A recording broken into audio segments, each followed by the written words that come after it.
The 70s. We're in the midst of the Vietnam War. We are a war-weary nation. This has been going on for too many years already.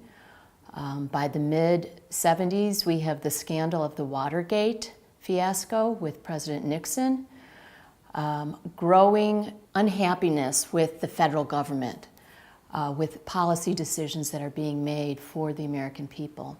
Socially, culturally, we also have a lot of changes happening. We had the civil rights movement, which really had its start earlier, but it's still enacting a lot of change across communities nationwide. We have the beginnings of the gay rights movement. We have the resurgence of the second wave feminist movement.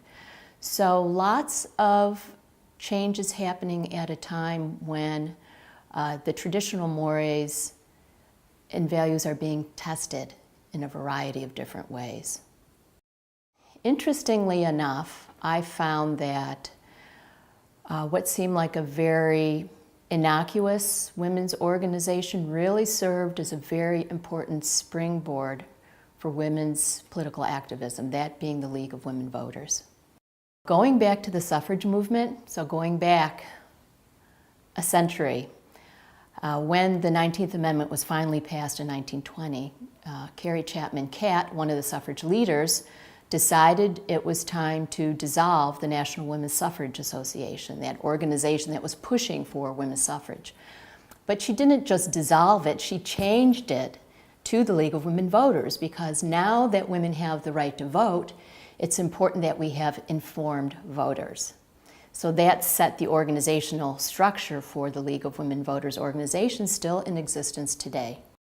In Nevada, interestingly enough, our demographics are different than a lot of states. We have vast lands that are desert, not really hubs of population cores. So in the state, we have a northern hub around Reno, Carson City, the Washoe Valley, and down in the south, we have Las Vegas in the Clark County.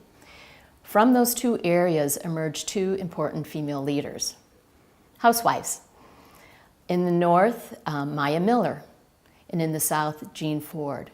Both of them, Maya Miller first, she was a little bit older than Jean Ford, she was involved in the League of Women Voters statewide. And because of her influence, this would bring Jean Ford into the League of Women Voters in the South, and between their northern and southern leadership, they pulled many women into political activism over the course of many decades.